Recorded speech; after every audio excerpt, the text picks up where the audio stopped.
It's 2005. I get booked on a night shoot for the film A Night at the Museum.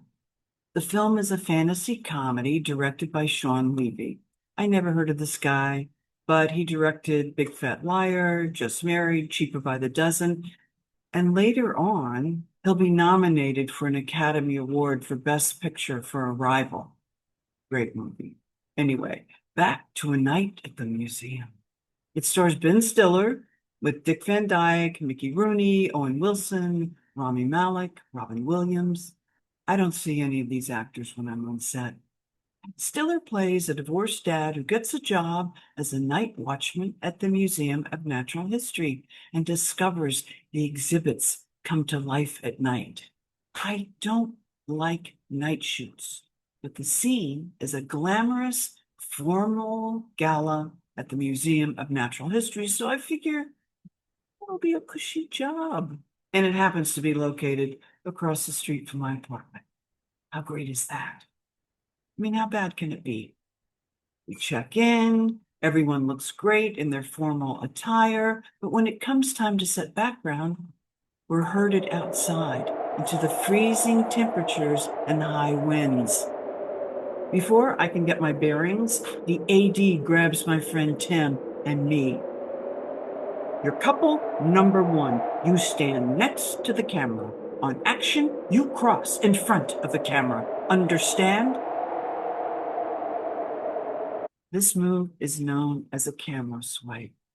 She scurries off to capture other unsuspecting extras to give them their positions and actions. Tim, there's no way I'll survive outside in this cold. At least you're in a tuxedo. I'm in a strapless ball gown and heels. We know what we must do. We notice the AD is picking couples that'll be working inside, and they'll be crossing back and forth in front of the floor-to-ceiling windows. I look at Tim. He looks at me. Let's get out of here. Come on, I learned my lesson. I'm not going to stand outside in the freezing cold in a stupid flimsy dress. F that. I did that on the movie 54 about Studio 54 and ended up with pneumonia, out of commission for a month. Tim and I mosey over to the other door, where the selected couples are entering to go inside. We're casual, so we don't draw attention to each other. Once inside,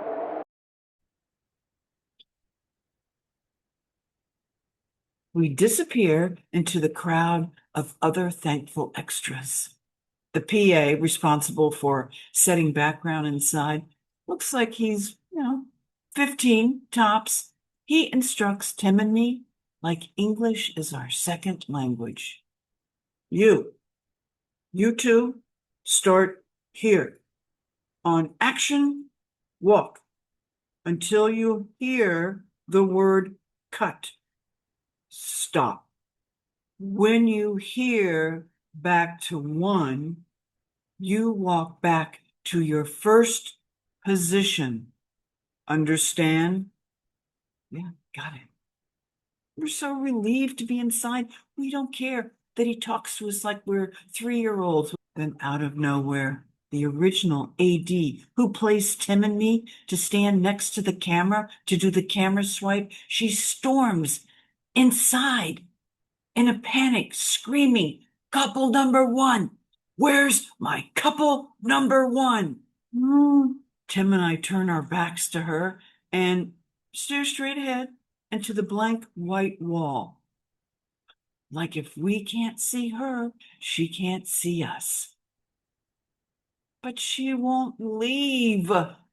Couple number one. I need my couple number one. I placed you next to camera. You know who you are. Where's my couple number one? Oh my God. Her booming voice bounces off the bare walls. We ignore her. Exasperated, she gives up and leaves.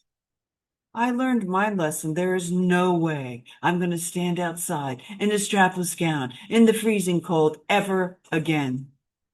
Tim and I are in background heaven. We spend the next several hours walking back and forth, as the PA calls, back to one, back to one. Every so often, Tim and I look at each other. We're so grateful to be inside, out of the cold and wind. After a few hours, the ADs decide to rotate couples and put the couples that have been working inside, outside, and vice versa. I mean, it's only fair. Tim and I look at each other and we make a beeline to the bathrooms downstairs to hide. When I open the door to the ladies' room, it's packed. It seems we're not the only ones with this brilliant idea. Gee, I don't know about you guys, but I really gotta pee. Then I need to touch up my lipstick. I mean, this could take hours. Some of the women blankly stare at me, others laugh. Okay, look, I know it's wrong, but this is my only chance of survival. And since our inside PA is a guy, chances are good he won't be coming into the ladies' room to find us. But, contraire. A few minutes later, the ladies' room door swings open, and our once friendly, prepubescent PA screams, I need you upstairs and outside now. Well, time to find another hiding place. I exit the ladies' room, but instead of following the other extras upstairs, I hang back. Find an elevator. I push the button. Door opens. I step inside. And so it is. I spend a couple of hours riding up and down in the elevators. Every once in a while, I leave the elevator to check out the situation. Anything to avoid working outside.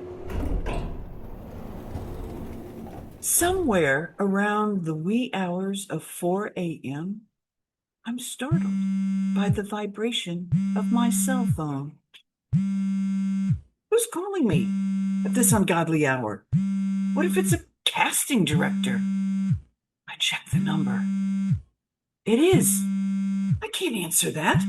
Please, who's calling me at 4 a.m.? Stop calling me. Lose my number. The night abruptly ends when dawn breaks over the skyline of New York City, and a PA screams, is that the end? Please. I dodged a bullet. That's all I can say. Oh my God. I know. I was so bad, but thanks for watching, you guys. Thanks for being here. And thanks to all my new subscribers and to all my regulars. I so appreciate you being here. Be sure to like, subscribe. It's free. Hit the notification button, leave your comments and questions down below. And I'd like to give a special shout out to everyone who bought me a coffee or a special thanks. Thank you to Ellie J, Apnea Paris, Karen C, 007 Peeper. Hope I didn't miss anyone. If I did, I apologize. It's a little crazy here. I got another understudy audition, this time for the Royal Shakespeare. It's a play about, well, it's called Kyoto. It's about the climate accords, and it's to understudy 3 parts. That's insane. That's insane. I mean, I'd be a nervous wreck. I don't even know why I'm doing the audition, honestly, because I don't think I could do it. Okay, questions for you guys. Have you ever worked a miserable night shoot? What did you do to survive? Have you ever had to outwit someone on set or in life in order to protect yourself? All righty, questions and comments. Oh, Carolina J commented on my last video, the word is not in lieu of, but in light of, which is true. And I knew that as I was saying it, that it was the wrong word, but I couldn't figure out what it was. So I just kept going and then conveniently forgot about it. Ooh, I got so many comments from people about their personal experiences with 47, either in business or being violated by him physically. And I find this so upsetting. And people want to know, how is this going on? How how is it he's never been held accountable? How is he president? I mean, what about the millions who died during COVID under him? What about Ukraine, gutting Medicare and SNAP benefits, the tax cuts for the rich that are blowing up the deficit by $3.4 trillion? Yeah, I found a national debt chart and I'm just going to put it up here and you guys can just take a look at it. And I wish I had the answers to these questions, but I don't. All right. Phil M asks, has the big jump in subscribers been due to shorts? The answer's no. It's because I did the video about 47. He goes on to say, well done, whatever it was, well deserved. Thank you very much, Phil. I appreciate that. Then Amy 83079. I've been meaning to ask. I don't understand why anyone would want to be an actor. It sounds like really hard work that may or may not pay off. It comes with long hours, poor working conditions on most sets, and based on everything you've described, it just seems really mentally, physically, and financially exhausting. You must have a passion for acting. Please describe that passion so I can understand why someone would want to be an actor. Thank you. Amy, I'm with you. I, when I was a kid, okay, growing up in the 50s and 60s in the South, what were my choices? I could be a wife, a mother, a librarian, a nurse. I hate the sight of blood. What else? I mean, there's not much.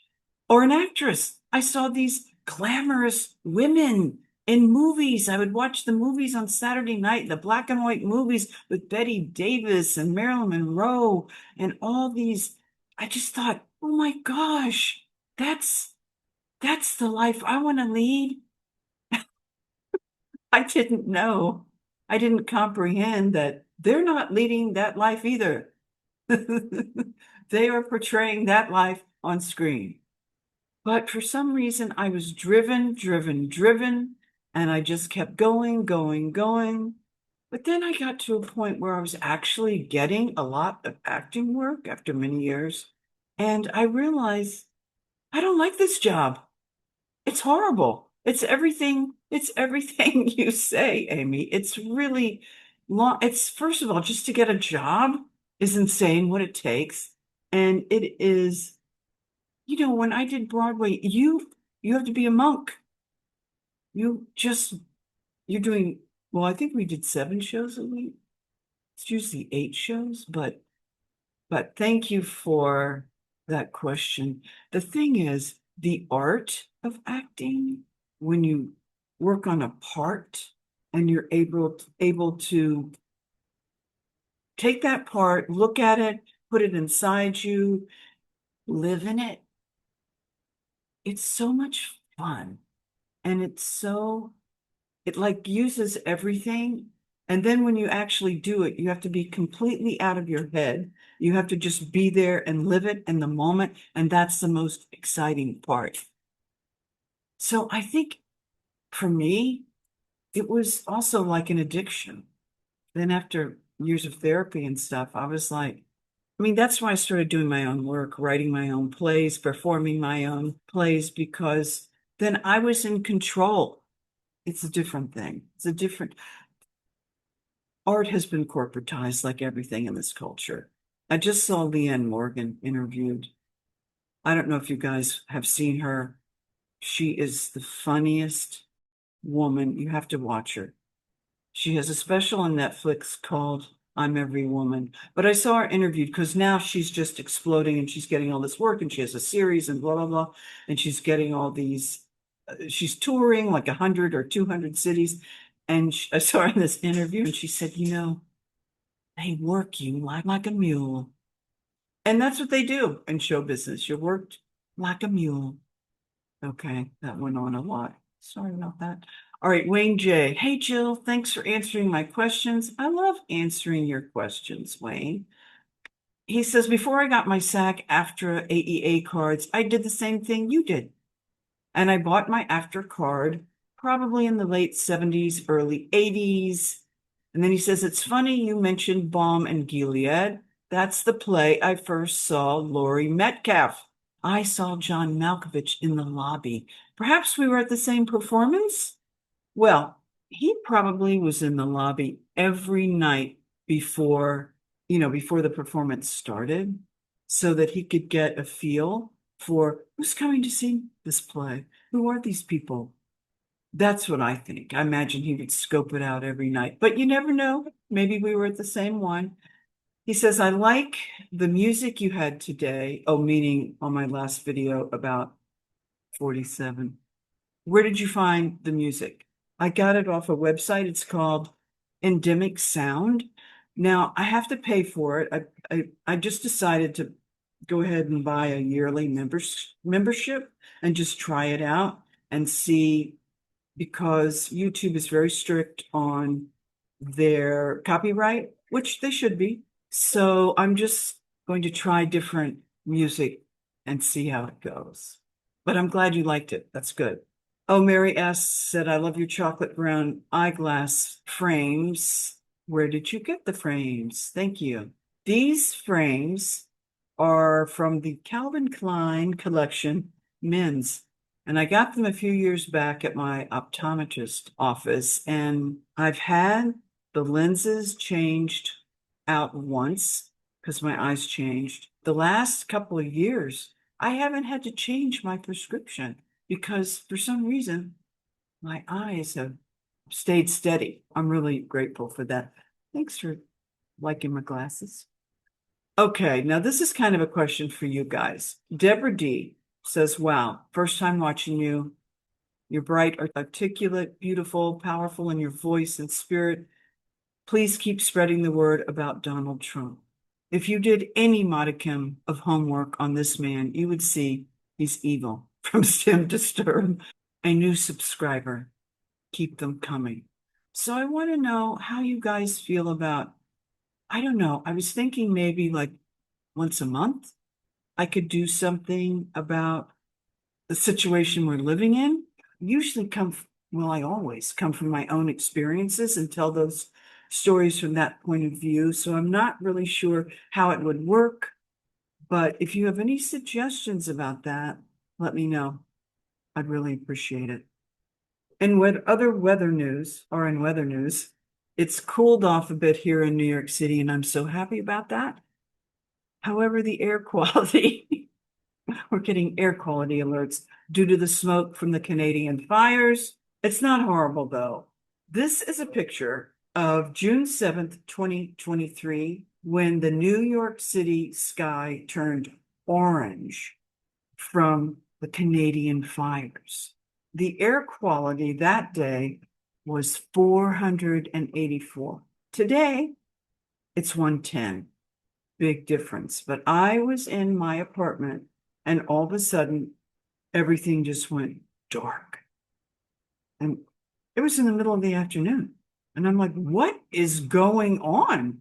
And I looked outside and it was that orange sky. And I was like, whoa, is this Armageddon? I didn't know what was going on. But then, all right, I've gone on long enough.